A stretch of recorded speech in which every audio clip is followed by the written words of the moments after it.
The next bonding theory we're going to talk about is valence bond theory. And here what we're looking at is orbitals overlapping are forming the chemical bond. So we said right at the very beginning that the Lewis model is an oversimplification. The more advanced bonding theories apply quantum mechanics. These quantitative quantum approaches can accurately predict a lot of properties of molecules, bond length, geometries, dipole moments, etc. We're not going to do any of those quantitative methods because they're terrible. They're super complicated. We're going to look at just in the qualitative sense. So we're not going to do any computation. We're just going to look at the ideas behind them. So electrons reside in quantum mechanical orbitals that are localized on individual atoms. So we can have S, P, D, and F atomic orbitals. These are the same atomic orbitals that we talked about in the previous chapter, right? What we're going to talk about now is that we can take those standard atomic orbitals and hybridize them, kind of average them together, mix them up a little bit. When two atoms approach each other, we've got the electrons and nucleus of one atom interacting with the electrons in the nucleus of the other atom. And in valence bond theory, we're looking at the energy changes. If the energy of the system is lowered when those come together, a chemical bond forms. If the energy is not lowered or if it becomes higher, bond doesn't form. So here we can look at two hydrogen atoms approaching each other.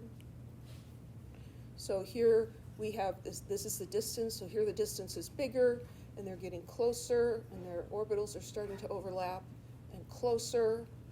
And then they get too close. Ever been with a close talker? Right? Somebody's just standing too close to you and you're like backing up, get away from me. There's this, space that you're supposed to keep between you and other people.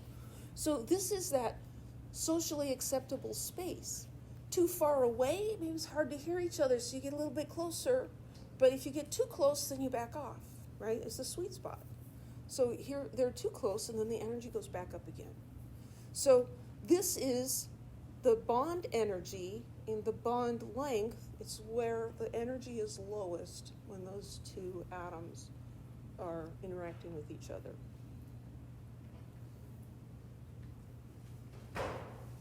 Usually we have a stabilizing effect when we have atomic orbitals containing a total of 2 electrons that can spin pair. So we've got one orbital from each atom that has 1 electron in it. And those can overlap, and those electrons can spin pair, and now we have a pair of electrons in that combination of orbitals. You can have a filled orbital overlapping with an empty orbital. It's called a coordinate covalent bond. But we're going to be looking at half-filled orbitals interacting with each other.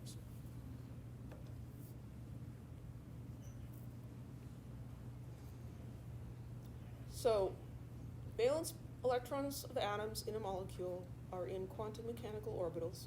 Chemical bonds result from the overlap of 2 half-filled orbitals, and the electrons in there spin pair. And the geometry of those overlapping orbitals determines the shape of the molecule. So all of that is very abstract at this point. Let's look at this with sulfur and hydrogen. So these are the valence electrons for sulfur and hydrogen. So sulfur has 3s and 3p, and 2 of those orbitals only have 1 electron in it. Here's hydrogen, 1 electron in the 1s orbital, 1 electron in the 1s orbital. And here we have pictures. So the blue is the s orbital. It's got a pair of electrons in it. And here's a p orbital. Remember, it's on both sides.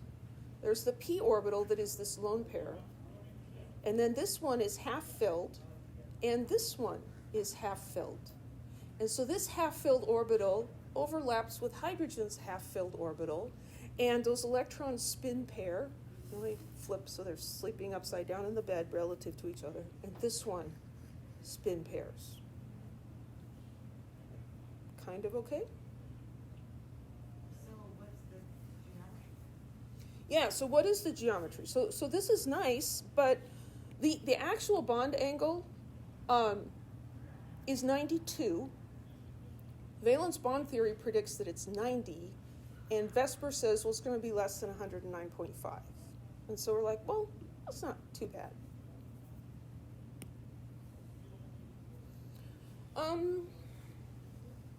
The answer to the question, what is a chemical bond, depends on the bonding model. What is a chemical bond according to valence bond theory? A lone electron pair, the overlap between half-filled atomic orbitals, the overlap between filled atomic orbitals, or a shared electron pair. Wait, can you come back real quick? Yeah. What's the shape of that though? Because didn't you say that we'd be able to figure out the shape of the molecule? So what's the shape of this molecule right here we're looking at? It would be bent, Oh, okay. Okay, got it. right? Hydrogen, sulfur, hydrogen. The angle's not quite right, but we're going to see that doesn't work for anything, really. So this shared electron pair, that's a different model, right? That's the Lewis model. A bond is a shared electron pair. So in valence bond theory, what are we looking at? I know we just started talking. Overlap of orbitals, right? And it's going to be half-filled orbitals. Okay, oh yeah, train. 658.